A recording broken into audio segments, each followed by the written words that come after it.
a kind, more like the people in the world seeking perspectives with a different line. The kids who share their interests together with a similar kind. When they said Don Glover for Spider-Man, they didn't mind. The activists, directors, comments and the lectures, fanboys, professional artists and professors. Maybe a nerd who's just like you, talking about the things that you like too. So I invite you to the NOC. In full color, you see me. The Hard N.O.C life, comics, movies and TV, yeah. Pop culture with Welcome once again to another episode of Hard N.O.C Life. I'm your host Keith Chow, and I got a great show lined up for tonight. We are in the thick of con season.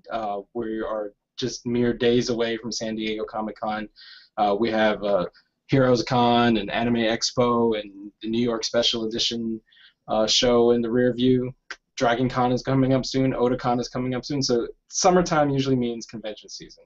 And one of the pillars of convention going is the Art of Cosplay. And tonight the NOC is going to stand for the Nerds of Cosplay. And because I have some awesome guests lined up to talk about a couple different things, specifically what it means to be cosplayers and what it means to be cosplayers of color, because as we all know, comic books tend to be, superhero comic books especially, tend to be all about white male power fantasies. So what happens when you are not a white male and you want to dress up like these superhero characters? So that's what we're going to talk about with our excellent panel of guests this evening. So let me get started by bringing on our first guest. He's the host of Comics and Cosplay and Saturday Morning Cosplay. You may have been seeing his videos on the Nerds of Color over the last several weeks. We've been fortunate enough to join forces with the folks over at Comics and Cosplay to share their videos. And he's a really cool guy, and he's here tonight to talk about the Art of Cosplay. Everybody welcome Ian Maggetto. What's up, Ian? Hey, how's it going? Glad to be finally with the Nerds of Color in real life, and not just sending you guys messages. Yeah, no, it's great. In fact, I know that our mutual friend John has been trying to connect us for a long time, and we've been wanting to do a cosplay show for a while now. So I'm glad that not only are we able to do a cosplay episode of Hard N.O.C Life, but that you're officially a part of the Nerds of Color. So welcome to the show. Yeah, no, it's great. I really have been enjoying the site. Like once John showed it to me, and like kind of glad that there's a site kind of dedicated to this perspective on a lot of nerdy things, because you don't find that out there most places. Right, and that's what we're all about. But tonight, what we're all about is cosplay. And the question I want to ask everyone as they each hop on board tonight is, what was your very first cosplay experience? Yeah, my first cosplay experience was New York Comic-Con about 4 or 5 years ago. I kind of lose track. I bought a cheap Deadpool costume that Marvel had made that year, and took it to a tailor to kind of fix it up a little bit and tried to jazz it up. And so that was my first costume ever. I went with my girlfriend at the time, and we did that one day, and then the next day we did Cloak and Dagger. And that's when you caught the bug. Ever since dressing up as Deadpool, you were like, this is something I want to do? Yeah, it was just like I had never done it before, but I knew people did it. And it was just like a lot of fun. You know, going around, and so the next year I was just like, well, let me try making this, and like, because I started and planned to make the costume like 2 weeks before the con, and so it wasn't the best, but the next year I spent like, you know, the whole year thinking about it and planning what I wanted to do. Right. Next up is a guest we've been wanting to have. I've been a fan of hers. Actually, I saw a photo of her in Martian Manhunter cosplay from Baltimore Comic-Con a couple years ago. It was actually in the local paper, and ever since then, I'm very psyched to have her on the show tonight. She's a New York-based cosplayer. Her name is J Justice. You can find her Tumblr. Let me get the Tumblr right. The Tumblr is And Justice for All, and she's on the show tonight. Welcome, J Justice. I think you were at a Baltimore Comic-Con. Either it was last year, maybe the year before, in Martian Manhunter cosplay. Do you remember that? Yeah, so you were in the local paper. I don't know if you realize that. You made the local paper. That's really cool. I met that really good picture I took that was professionally framed. The photographer did a really good job. I look like a trading card with Martian Manhunter. I'm just like really stirred. Pretty badass. But Martian Manhunter was not, I'm assuming, your first cosplay experience. Like Ian, I'm going to ask you, do you remember what the first cosplay Yeah, experience was? I remember it really well because I had only worked at conventions and done promo work and stuff in regular clothes and never cosplayed before. But I sewed once when I was like 13. I figured I want to give it a try. It was like a lot of fun. It was Storm. It was really badly done. I'm talking held together with wishes and dreams and safety pins. And I hand sewed some upholstery leather. That's why I was badass. I had like upholstery leather from my cape. It was in 2009. Yep, 2009 at New York Comic Con.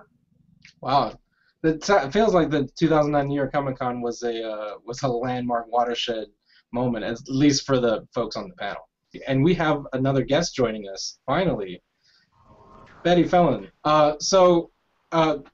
Betty Felon is the superhero sartorialist for ComicsAlliance. She also runs the website, let me get it right, Fashion Tips from Comic Strips. And she's just an all-around cool chick. Welcome to Hard N.O.C Life.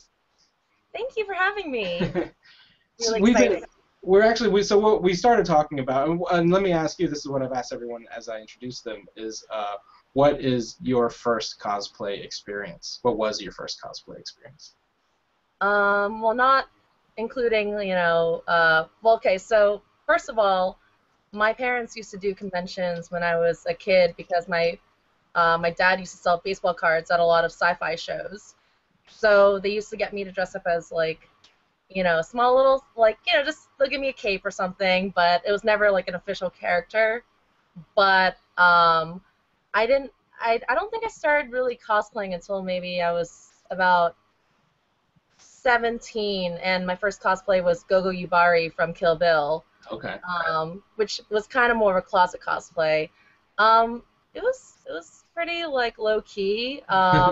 I think my advice for a lot of cosplayers is if they're hesitant about cosplaying, is to start off with a simple, not something that's not intimidating for a lot of people, because I think a lot of people get scared by the work that is presumed to be involved with it, or having to wear something that's out of their comfort zone.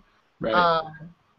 But I think that, I don't know, it was just kind of a casual thing. We went to an anime con around here called Anime Boston. Okay. And it was very casual, but from there I quickly jumped on to being like, okay, well, now that I have, like, clothing cosplay, like, under my belt, I'm gonna move on to spandex. So. Nice. Well, that's cool. Well, again, thanks for being on. I've been actually wanting to have you on Hard N.O.C Life for a lot of different reasons beyond just cosplay. I think we did a Batman one a few weeks ago. I know that you have an affinity for all things Bat. So. Yes, I do love Batman. Our final guest is another New York City-based cosplayer, an all-around awesome person. Her name is Jenelle McClain, and welcome to the show, Jenelle. Hello, how are you? Thank you for hopping on at the last minute and joining our lovely panel of cosplayers. Again, same question to you. What was your first cosplay experience? Well, I was going to New York Comic Con for a while and seeing it, I was kind of like, oh, that's something I want to get into, but not sure. Then when I went to my first Dragon Con, which was 5 years ago, I decided I was going to make a costume for that fell apart while I was flying down, so I never got to wear it. Oh, no. So my first, like, for real official costume was that following spring for Free Comic Book Day, where I did a Mandalorian from Star Wars. So I made my own design. It was like my own character kind of thing. So that was my first official cosplay. How long ago was that? Like 4.5, 5 years ago. Well, so everyone's like origin story started 5 years ago. So that's yeah. It was that 1 year that something was in the water up in New York City. Yeah, in New York City, and inspired all these great cosplayers. It's like Smallville all over again. We're the cosplaying freaks. You are the year of cosplay. Yeah, it was a cosplay meteor that just went off. But it's interesting because if you look at the last few years too, I mean, cosplay has kind of entered into the mainstream, as it were.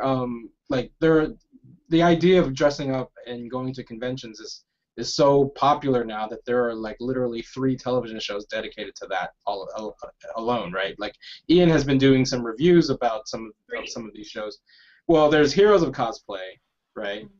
There's a show called Call to Cosplay, which is on Mixed TV, which is not a very, like, I don't think there are a lot of, it's not in a lot of markets, but Mixed TV is kind of like an Asian American entertainment website or television network that you can find those episodes, I think, on Crunchyroll, which is an anime and Asian show. And then there's maybe I oversaid that there's definitely 2, but the thing is, they're both on major national TV.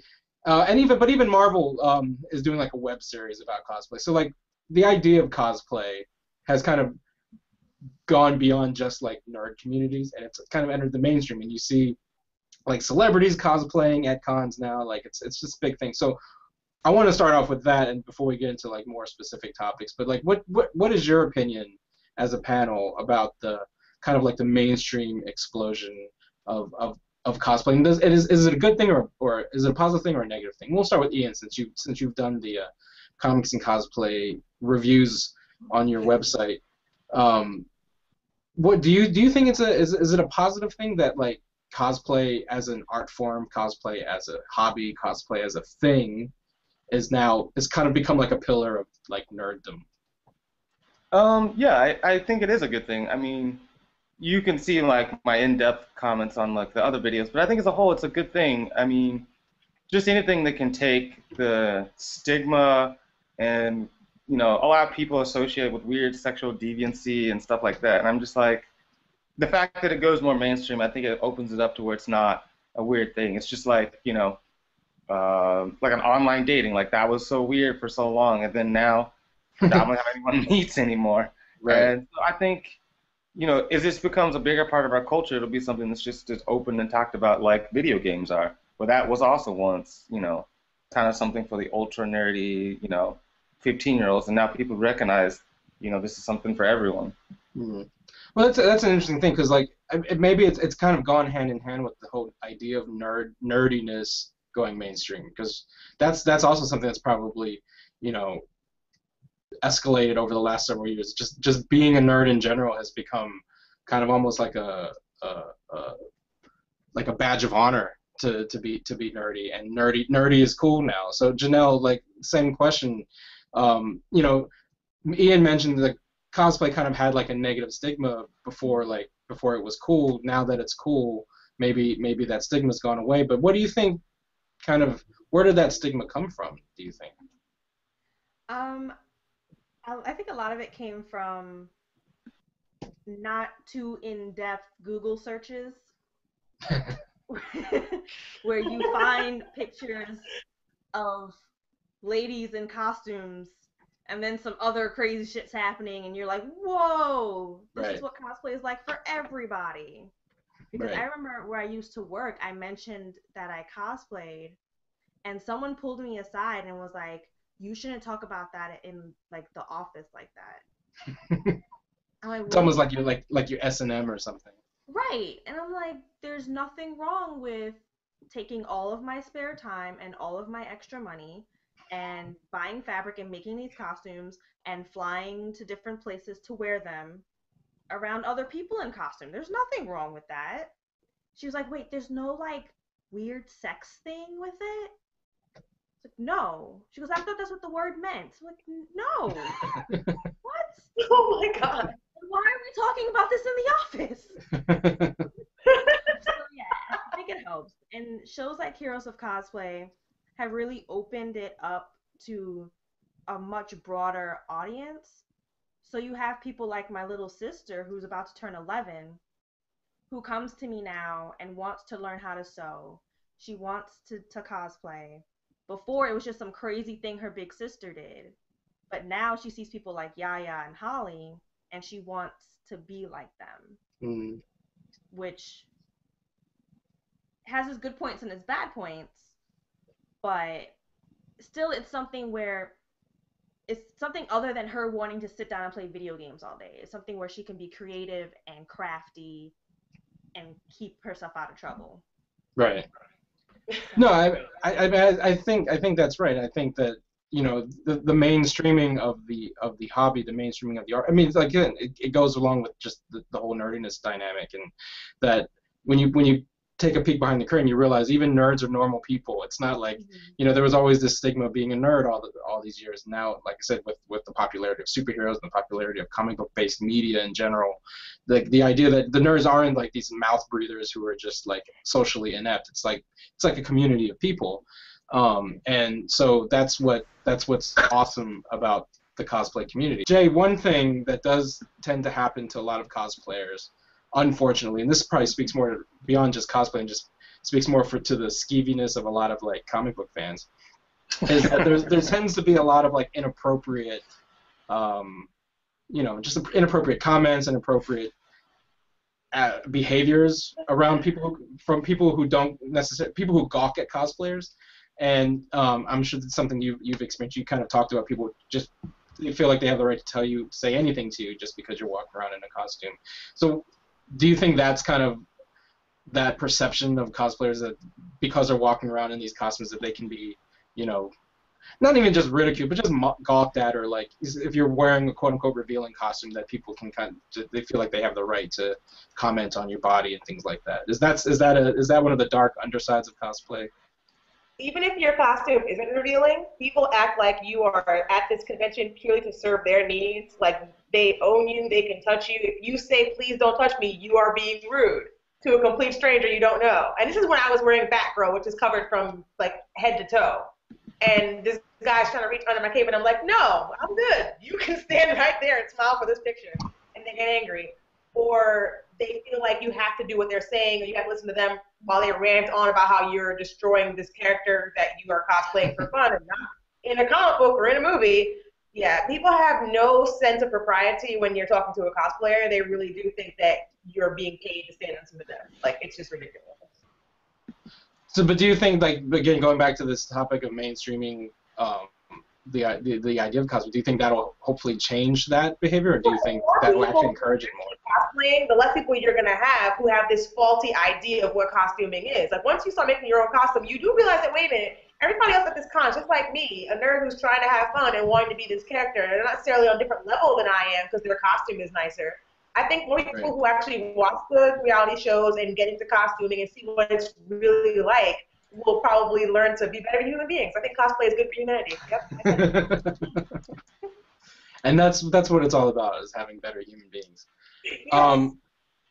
Well, what I wanted to jump off of something that Betty mentioned about, like, kind of like this perception of like the hobby of or the act of cosplaying is kind of intimidating, and that's something, Ian, that you brought up, I think, in your critique of the Marvel Method cosplay show. That's a web series on Marvel.com. It's and I'll let you talk about it a little bit. So they bring in a professional costumer from Broadway to create a costume for the host, and you had mentioned that kind of perpetuates that stereotype that like cosplay is hard, and you feel like it may actually intimidate people from wanting to join in. Yeah, I mean, I partially stole that point from Jenelle, actually. Okay. Jenelle, take it back. but I just think that was it was just silly how they went about that, I think. And I was kind of surprised that, I don't know if Judy's hands were tied in that, and, it was higher up saying that's how it needed to be done. But I kind of would have expected her to kind of know that backlash was going to come on that. And I think it would have been much more interesting and involving if they had taken it from the perspective of, okay, this writer can't sew or anything. Let's do some closet cosplay, or let's have her run around, or maybe, we see her like being trained on how to make that costume. Would have been a lot better, because they didn't have to go that route for a Scarlet Witch costume. I mean, you can closet cosplay that by running around, especially living in New York. Like, that's like, maybe if you were in like Odessa, Texas, okay, but not New York City.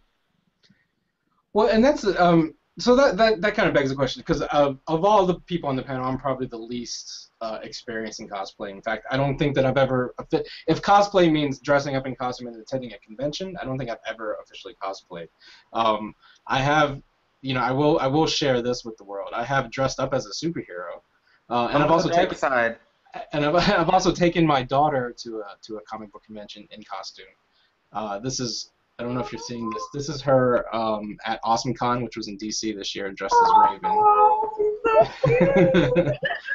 And this is a costume my wife created, the cape and the hood. Oh my god.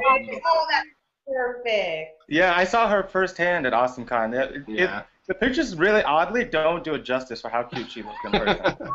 And then I went as New 52 Superman. Nice. I'm not actually a fan of the New 52 Superman, but you know, whatever. But anyway, so the question is, like, is cosplay just dressing up as a character? Is it the making of the costume? Because that, like, you talk about closet cosplay. All I do is, I mean, that's the beautiful thing about the New 52 Superman for me, as someone who doesn't know how to sew or do anything creative, is I just put on a Superman t-shirt and jeans and, like, bam, I'm Superman. But Boy, was that for years. Black well, Superman that's t-shirt. true. That's true. But I don't have a black Superman t-shirt. But is it just dressing up in character? Is it actually attending a convention? Is it making the costume? Like, what is cosplay? It's just wearing the costume to a con. If you make it yourself, then you're a costumer. But if you just bought it or commissioned it or put it together, you're still cosplaying. That's pretty much my opinion. I think it's about the intent when you get into the outfit. It's like you're going out to have a good time, and it's not necessarily like you're going out to be the character. Because some folks, they will only cosplay a character if they look like them. So it's more about being that character instead of being a person in a costume of a specific character. Mm-hmm. I think that it's kind of like this weird gray area, but I think it's about the individual's intent when they get dressed that day. Like, if they're in it to just have a good time, show off what they've made, what they've had commissioned, something like that, then that's cosplay to me. Right. Well, and Betty, you also curate the best cosplay ever, tag on ComicsAlliance. So you see a lot of, cosplay, and you attend a lot of cons yourself. So, like, from a convention going aspect and from just creating your own costume, like, is there a fine line between, like, just having fun and just dressing up as characters you enjoy, or is it more involved in that, the art of cosplay? Well, I think that there are just many facets of what cosplay is. For a lot of people, it's just wearing the costume. For a lot of people, it's being the character. And for a lot of people, it's just, the joy of just making the costume. I think that we all have to kind of, like, as cosplayers and as people who are observing cosplay, we have to realize that some people might be good at certain things, like doing makeup or doing, like, sewing or making props, but they might have, not be as skilled in certain other areas and might need assistance from, whether they buy a prop and, fix it up, or if they just only do closet cosplay. Like, a couple years ago, the most popular cosplay at every con was all Scott Pilgrim characters, which are all closet cosplay. And a lot of people were also making the actual just T-shirts, Mm-hmm. So, I mean, honestly, my kind of determiner of it is that, I think it's mostly a hobby. Like, if it's something that you take seriously and, like, want to partake in, definitely do that. But I think that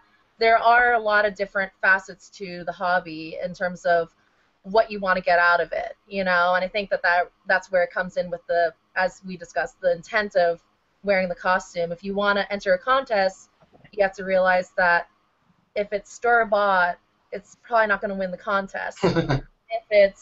If it's a Ruby's costume, it's not going to win the contest. It might not even be legible to enter the contest. Right. Unless it's Wizard World, but Ooh, burn. Oh, yeah. Burn Wizard World. Wow. Shots fired. yeah. So, they're not our sponsors, so. So actually, I wanted to address something that I think Jenelle kind of brought up in the point that she made about people who cosplay as characters who look like them.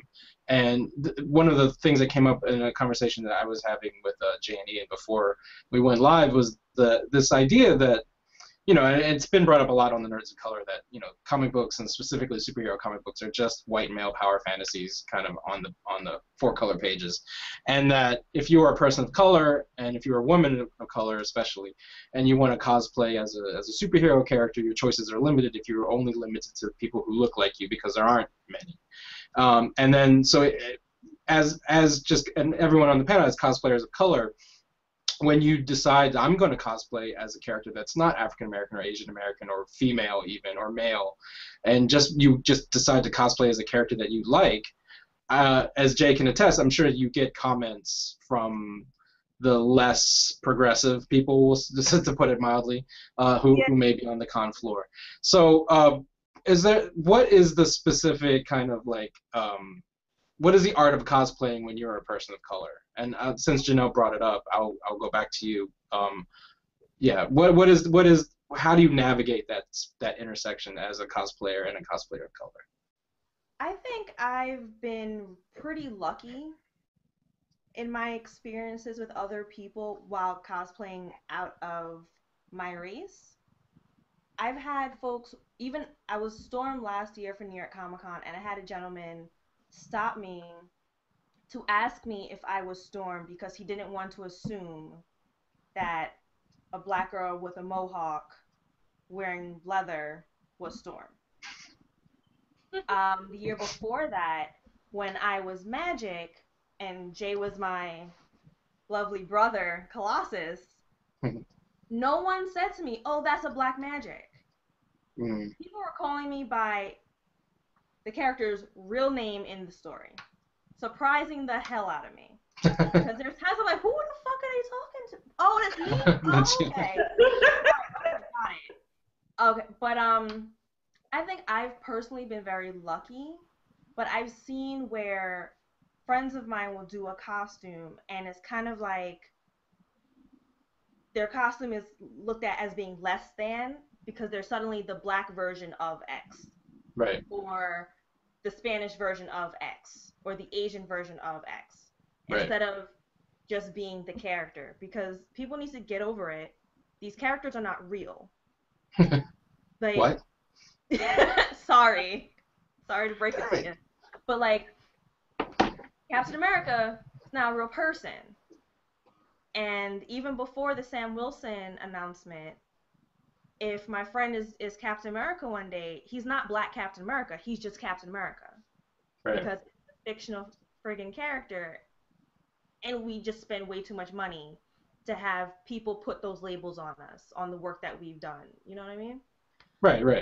Well, I mean, and again, it's less about you as a cosplayer and more about like the closed-mindedness or open-mindedness of the people around you. And Jay, you had brought up an anecdote, and you can share it now about, you know, kind of the opposite of Nel's experience, in that you actually, even when you cosplay as a black character, you kind of get comments, right? Oh my God. Yeah, I haven't been as lucky as Nell. I go to a lot of conventions and meet a lot of people, and depending on what character I have on, I'll get any number of comments when I'm Wonder Woman. And I actually do Nubia, the African version of Wonder Woman, in the canon accurate costume. They will still say to me, "You're ruining Wonder Woman. Wonder Woman's not black." And I'm like, she was in Action Comics number 9. She was in Final Crisis 7. This is the costume. And they have nothing to say to me. And I'm like, what is your deal? Like, so even if you do a black character, you'll still get people telling you that you're corrupting the character, that it's not right for you to be the character. And I'm like, how am I corrupting anything? And it sounds more like they're being anti-black or they're being racist as opposed to being accurate for the costume or being a fan. Because if you're a fan, comic books are for everyone. You shouldn't want to take away a character from someone. If this is a child that you saw, a little black kid being Superman or something, would you tell them, hey, you shouldn't do that? I can't even imagine. I'm sure someone has, but I just feel like the lack of willingness to share your comic book characters with people because they're different race than you, there's no way you can attribute that to, I'm a really big fan, I just want things to be correct. No, you're not. You're hurting other people with your rudeness and your comments. It's not at all positive. And if the character themselves was real, I would love to see Diana whoop that guy's butt for talking to me like that, because I know that there's no way you're a Wonder Woman fan if you're ever going to put down a woman for wearing that costume, no matter what she looks like. Yeah, I mean, isn't that the thing though, Ian, about just like a lot of, again, I mean, I guess we're talking about a subset of people, but in the comic book community, it's a very large subset of the comic book fan who is very resistant to seeing, I mean, you know, it's one thing, especially like when you cast like a Michael B. Jordan as Human Torch or something like that, that you see the internet like always freaks out about that kind of thing. So that, you know, this is on a smaller scale. These are just people hanging out doing things that they enjoy. It's almost like saying like if you're a person of color, you can't enjoy comic books unless you enjoy like you know, the white male power fantasy aspect of it. And if you deny that, you're not really a fan. Yeah, I mean, I'm in the same boat as Janelle. I haven't really had that on-floor experience because I think most people are kind of cowards, and so if they're gonna really, you know, most people won't have the balls to come up and say that to you in person. You know, I think a lot of my issues with Black cosplayers or the issues they face, I think, is more so of getting recognition in the mainstream, which I mean, obviously, is a problem you know, in society at large, especially the nerd culture. But it really annoys me when there's so much talk about, you know, oh, cosplays for everyone, cosplays, you know, should be done, and then a lot of the big cosplay sites only post, you know, popular white-looking cosplayers. And I'm gonna preface this and say Betty is 100% excluded from this list of exemptions because her list includes all types of different people, and she's actually used my picture a couple of times.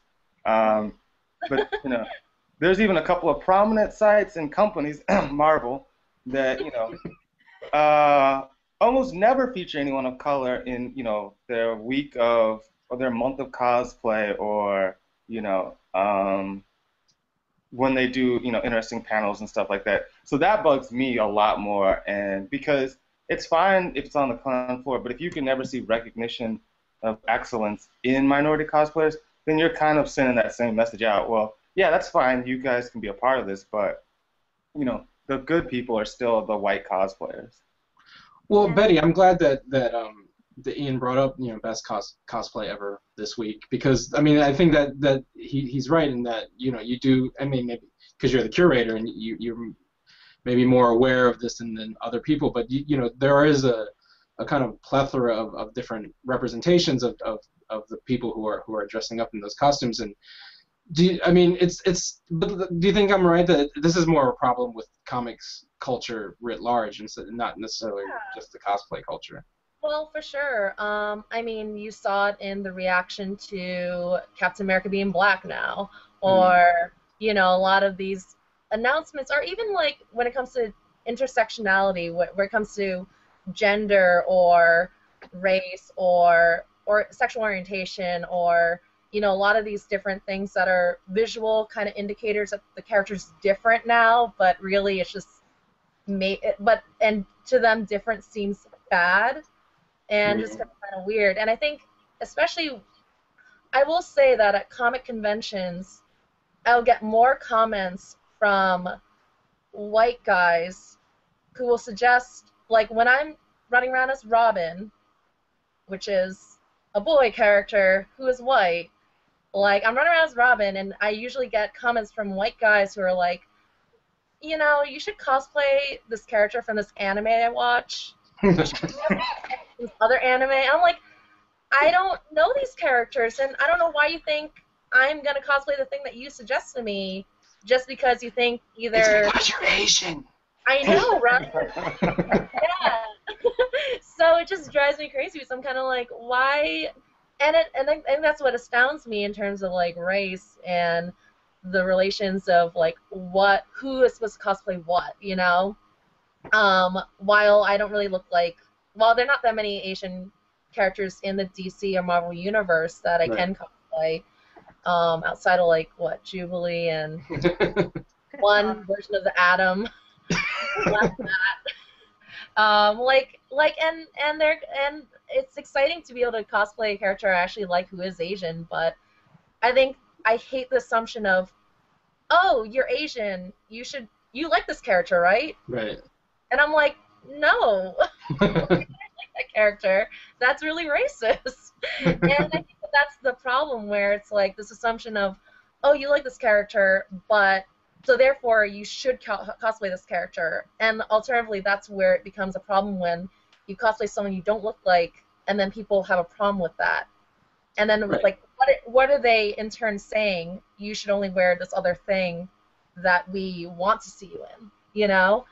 But on a side note, at HeroesCon, the funniest thing happened where these two little boys wanted a picture of me as I had this Adam West inspired outfit, and so I was like, Batman girl, not Batgirl, but I was Batman girl. And I took a picture with the little boys, and one of them was like, oh my goodness, it's Batgirl, and the other boy goes, Chinese Batgirl. Oh no. And I was like, I hear you. Did you take the picture back? Did you say no, I'm not? Because they're just like little white kids thinking that they're being really subtle, and I was like, this is where it starts. Yeah. No. Yeah. Exactly. That's exactly right. It's really funny, and I was just like, you guys are being silly. I think in the cosplay community, it's one of the few fandoms where you actually see, you know, there's a huge female presence, and it seems that females get a lot of the exposure and a lot of the advantages in terms of like that they'll be the ones that are featured in a lot of the galleries. They'll be the ones that are interviewed for a lot of shows, or they'll be the ones that are featured on, you know, Heroes of Cosplay. And I think that that's kind of interesting for me in terms of, you know, in this fandom, this general comics fandom or nerd fandom where males kind of have a lot of, you know, say and you know, rule over the fandom. I think it's kind of cool to see that females do have a lot of like lead in the cosplay community, but then there are other, you know, problems where if you're a person of color, or if you're overweight, or if you're, or not even overweight, if you're just not comic book bodied, you know, which is the 90% of the world. Exactly, because who has that body, you know? It's all these kind of visual indicators of like, you know, and it's for a fandom that clearly does not look like these characters, so I don't know why people are so fixated on, oh, why are you Black Wonder Woman, but these people who are usually commentating on that don't look like superheroes either. So like, why are you saying that, you know? Like, why would you, like, it's bizarre to me, because I'm like, why of all, you know, of all people, why is this fandom that's so known for like being nerdy and kind of like, you know, not the most physically good looking, judging cosplayers who are very proud of the work they do and wearing what they wear, and they're the ones who are most judgmental about visuals, you know? Well, I think that there's an interesting point that Betty brings up, in that the cosplay community seems to be very female heavy. Like there definitely seems to be, like when you go through the galleries on the internet, or even when you think about like a show like Heroes of Cosplay, they tend to focus on like the female cosplayers, and it's a big part of the community. But Jay, do you think that's a double-edged sword? Does it go back to kind of that like objectification that we talked about earlier, about people just gawking at the cosplayers, and then so that, you know, there's like the women who dress up, and that they tend to be, you know, they get the attention because they're wearing skimpy outfits, and guys just like to look at them, and guys feel like they can go up and touch them and, you know, bum rush you and like, can I take your picture? And like some of those dudes they're kind of creepy when they come and ask to take your picture, aren't they? That's an understatement. Yes, it can be really creepy. It can be really invasive, and it's frustrating because it's a reflection of the media itself. Like, oh, your costume's revealing. Have you seen the comic book? Like, for example, I cosplay Deja Thoris from Princess of Mars, World of Mars, and in the book she's described as being naked except for some jewelry. In the comic book, she wears pasties and practically nothing else. My version is con-safe. It's all mostly covered, but it's still pretty revealing. And I got loads of ridiculous I had to delete. Like, online, it was ridiculous. In person, people didn't have the guts to say anything to me because, well, what are you going to do? Like, it wasn't too bad. But people judge you for that, and they're like, you know, well, you shouldn't be wearing that. It's like, well, this is the media that we're supporting. This is the comic book fandom that we're in. If my costume is inaccurate, then it's I get yelled at for that. I got told my costume was inaccurate. I'm like, it's as accurate as I can get without being nude. I don't know what you want to see. So it is a little bit of a double-edged sword. It's like a lose-lose situation. But I feel like the more you talk about it, the more female cosplayers get a lot of recognition for what they do. people who are getting like the most likes and the most appearances are making an effort to do panels where they talk to fans about how you should treat people. And like Ivy Doomkitty, for example, she wears a lot of revealing costumes, but she also has a lot of fans who do listen to her. And when she makes a post about, hey, this isn't cool, stop body shaming, stop, treating me like I'm some kind of piece of meat, stop slut shaming, stop calling people a slut because their costume is a short skirt. That got like hundreds of shares, and people actually did listen and stop being complete jerks. Like, she's had to ban less people on her page. So I'm really happy that people are using their success as a cosplayer to also help benefit the community and make Comic-Cons more of a place that you want to hang out, as opposed to, I'm a nerd, but I don't want to come here because I'm tired of getting harassed. I don't like hearing that. And I have heard that from people, that they stopped going to cons because they didn't like how they were being treated. Well, and I feel like, this may be one of the last things we'll talk about. I feel like this is why the redesign of the Batgirl costume that came out last year was such a big deal, because there were a lot of comments when it came out. First of all, it was probably the most positively received internet news like in the history of ever, because usually when a change happens in comics, like, the internet usually doesn't like it. But the Cameron Stewart Babs Tarr Batgirl costume got a lot of positive press. Of course, you do have your detractors, because it is comics and they're haters gonna hate. But to me, I feel like one of the most revolutionary things about that new Batgirl costume, and I'll pose this to you, Jenelle, is that it seemed very, like, it went away from what Jay was suggesting, that whole, like, the typical comic book form-fitting, show your boobs kind of costume, and made it really, like, flattering, but also, feminine, but also powerful. It's combat boots and leather jacket, but it's also, like, hipster. And although I feel like hipster was kind of used as a derogatory term a lot of times when that came out. But right, so. But do you think? I mean, what was your take on the Batgirl redesign? I was quite honestly underwhelmed. I was like, it's cute, it's interesting. It's a leather jacket. All right. Hey, that's what Smallville did for 7 years. Oh God. It's not bad. It's just, I didn't really see what the big deal was. Because it was like, all right, they're going to change it again in a couple months anyway. Yeah. Well, that's probably true of everything that changes in the comics. It all changes back. But I'm like, I kind of feel bad for all the people that ran out and bought like 7 yards of purple leather. Like, they're going to be able to wear it once. And then be like, okay, this is really friggin' hot. I don't want to be in a con in this. It's like, it's a nice idea, but when I look at costumes, I always look at them as a cosplayer, and it's like, how can this be made in real life? How would I feel wearing this at a convention? And it's a nice design, but if you try to make that costume as accurately as possible, you're gonna die in a con. If you wear that thing to Dragon Con, you're going to pass out. Like, so it's a no for me. That's how I'm starting to look at costumes and judge all of them. So I'm like, no, it's a no for me because you're gonna die. Well, I mean, a point taken. I mean, as someone who's probably never has not had the pleasure of dressing up in leather and spandex and going to a convention in the middle of August, I don't know how anybody does that in Atlanta to make it even worse. And stand outside. Yeah, that's the other thing, right? Like, cons are always like, you can't just walk right in, you gotta wait in line for 3 hours. But I mean, Ian, you talked about a little bit in your review of the Batgirl costume that you feel like it takes the practicality of it a little, like, too far. Is that kind of like echoing what Jenelle was saying?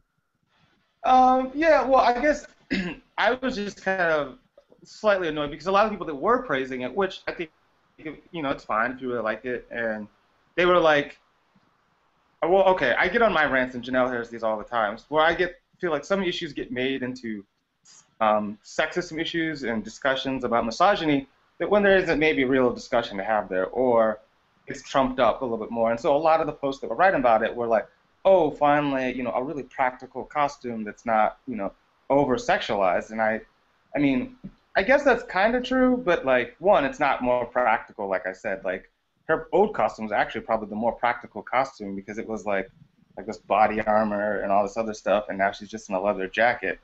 But I just thought that was just kind of like real random faint praise for the costume. And I thought that took away from the ingenious work that Cameron and Babs put into that costume. From a design. From the design aspect, because like it's a very unique and different design, and so that's what I think some of the praise should really be laying on it.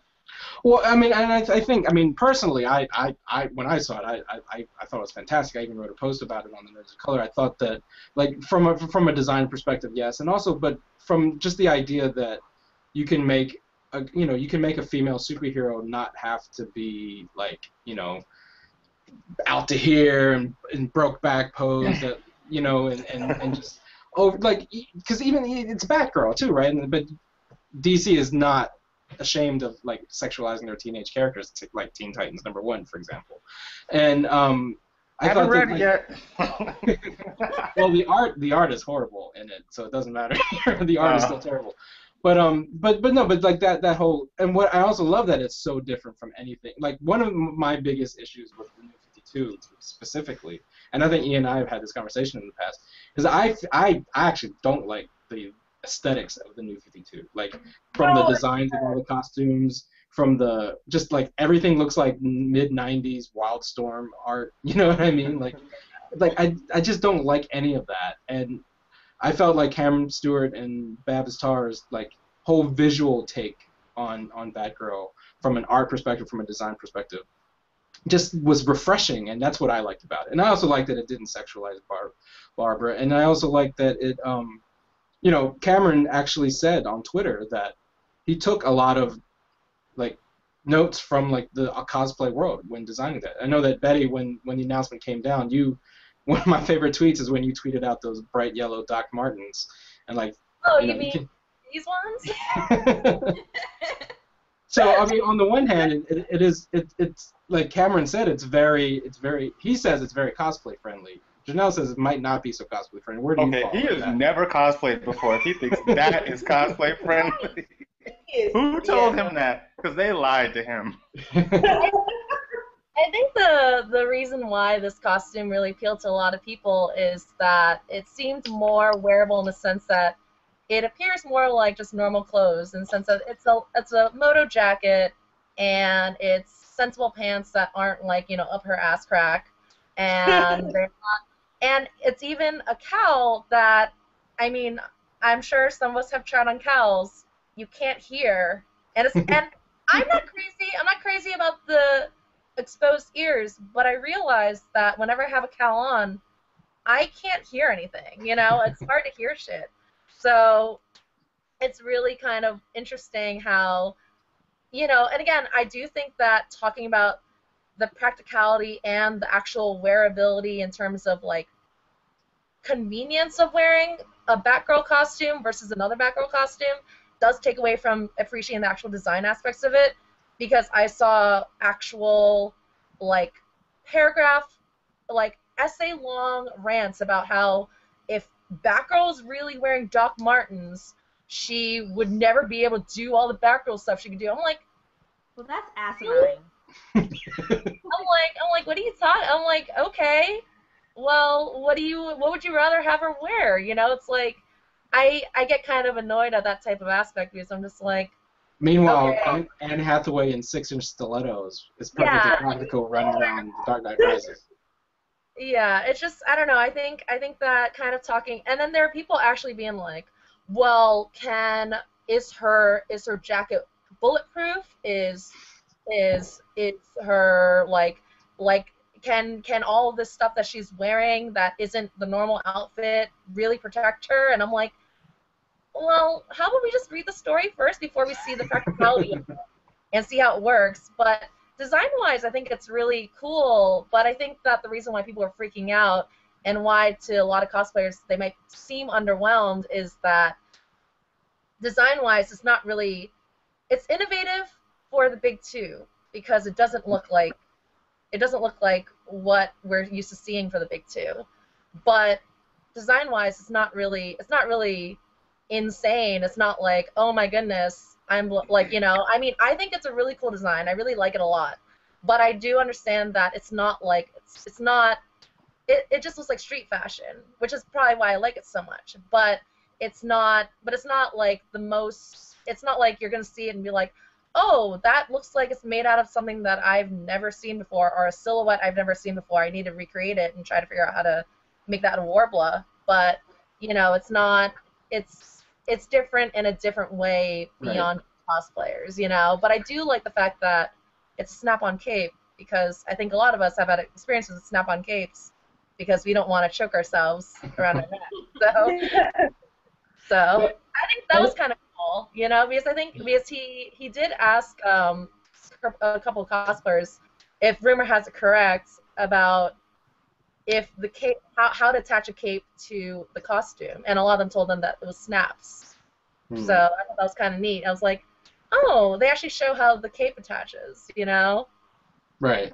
And I think that's the other thing. Like, a lot of the comments is coming from that turnaround kind of like image from Cameron Stewart that shows like how all the, I don't think like if you open up Batgirl number, what is it, 35, it's going to be like 20 pages of like Batgirl designing the costume. So like the gloves and the cape is probably, I mean, they're just showing you like how the suit comes together. It's not necessarily like part of the story, but so like everyone who's like freaking out about like the boots she's wearing and how can she run in them is, I don't know, that's a little weird to me. But I think, Jenelle, your point is that like one of the things as a cosplayer, especially as a cosplayer who makes your own costumes, is like you want to have a challenge and you want to be able to like see like the intricacies of the stitching and things like that, and that is probably why you're underwhelmed with this.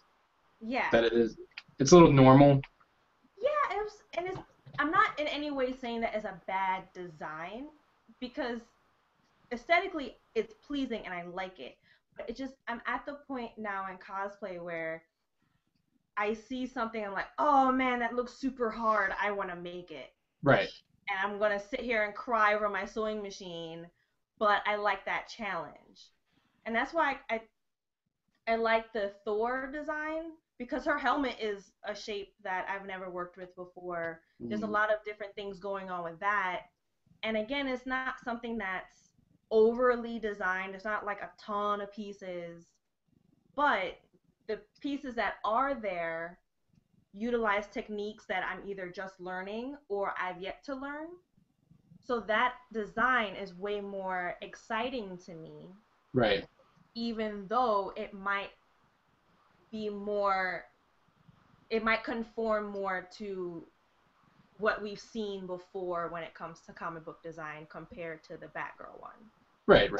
And I think to me, what the Batgirl costume succeeds more on just the cosplay level. It definitely succeeds on like just taking the aesthetic direction the aesthetics of comic books in a different direction, because you know why I appreciate it so much is that it looks completely different from the rest of the New 52. Right. And I think that's why it was such a big deal last week. We're running short on time. I want to end on one more thing, and I want to. This is just like a quick around the panel and find out what everyone's, what you think the best con to cosplay at is. Oh, and I'll start with you, Jay. What is the best con to cosplay at? Dragon Con. Boom, done. Okay. Seriously, all fandoms, from every fan track you can possibly imagine. You'll get all levels. You'll get people who've done theater, who've done film. You'll get all kinds of stuff there, and it's incredible. The parade. You will see freaking floats in the parade with like intricate costumes on them. People who are out there in 100-degree weather showing some crazy, really good stuff. And it's the best. There's no other con like Dragon Con. Janelle, do you concur? Oh, definitely. This year will be number 5 for me. And there's nothing like it. And it's so, it can be so focused on costumes and cosplay that you can do nothing else. You can bring no regular clothes. And no one's going to think you're crazy if you're in costume all of the time. It's the people like wearing regular clothes that get like, can I take your picture? Definitely. It's like, whoa, you like don't have any costumes? What, really? Okay.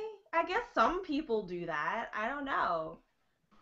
Like, I'm planning a costume for the rave. Why? Because I can. There's no reason really, but why the hell not? Right. Ian, you were telling me that Dragon Con is the primo cosplay con. So I'm assuming you're going to continue the consensus. Yeah, well, I'll mix it up, and I would say Anime Expo, actually. In terms of when you're asking to cosplayer, because that con actually goes out of its way to do things on behalf of cosplayers, which I really like. They set up that giant photo studio in I think it's the South Wing of the Convention Center, and no one else really does that. So I think that's really cool, and I like how they do something to say, hey, we know you're coming, and we want to do something for you to have fun, which no other con really does, I don't think. I think a lot of cons, they want the pictures and they want the people there, but they don't create activities for the cosplayers themselves. Right. Besides like a contest or something. Yeah, other than a contest. I'm getting tired I meant to add this in my con videos. I get tired of cons wanting cosplayers to be there, but not providing a lot for them to just kind of make it easier for them when they do so much for other groups, other than maybe, they'll hire Yaya or Doom Kitty to have a small panel, and that's about it. And like you said, a costume contest. But I think there is more they could be doing. Right. And Betty, since again you curate all of the best cosplay on ComicsAlliance, so you see a lot come over the transom, and you've been to your fair share of conventions. What is your best experience at a convention? Well, okay, for the best cosplay, I will have to agree with everyone else, is DragonCon. I haven't gone to DragonCon, but the next week after DragonCon, when everyone sends in their photos, it blows me away every year. It's truly nerd prom. Right. That's what confused me. It's like definitely a cosplay prom to me. I still haven't had a chance to go because the hotel rush seems crazy, and I haven't been able to coordinate myself.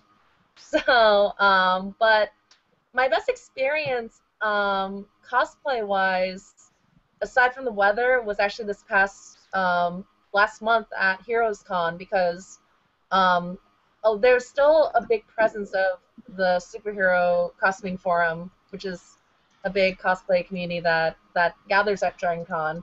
A lot of those members were at that con, and it still seemed like it was easy to walk around with in a big costume, but you didn't have to worry about the crowds at San Diego or New York Comic-Con that I've seen. Like, they just grow every year. It seems more of a hassle to cosplay at those bigger cons, Right. But here it still seems manageable and comfortable to actually walk around in costume, and as a photographer, for me to stop people in costume without feeling like I was gonna cause a traffic jam, Yeah. So that drives me crazy every time, because I'm like, so many cosplayers pass me by because I can't stop them, because I'm just gonna create a bottleneck, Right. So honestly, Heroes was nice for a personal experience for me, but I do know that DragonCon is the place to go if you want to bring your A game. I hate using joke talk, but that's exactly Well, DragonCon definitely seems to be the cosplay con. So that's coming up in September? Labor Day weekend. Yeah. All right. So that's the big beacon on shining on a hill for cosplayers. So, but this was fun. The hour went by really quickly, and I'm so thrilled to have you on. I thank everyone for being on the show tonight. I just want to shout out to Betty. You can find her on Twitter at Betty Felon. Thanks for joining. Thank you to Ian. Find him on Twitter at Comics and Cosplay. Thanks for being on the show, Ian. Jay can be found on Twitter at Ms. J Justice. And also look for her and Justice for All Tumblr. And finally, Nell, do you have a Twitter handle or social media thing you want to share with the world? Yeah, at Nell's Random Life on Twitter. So thank you to you all for joining the show tonight. Thank you at home watching, and I'll see you guys next time.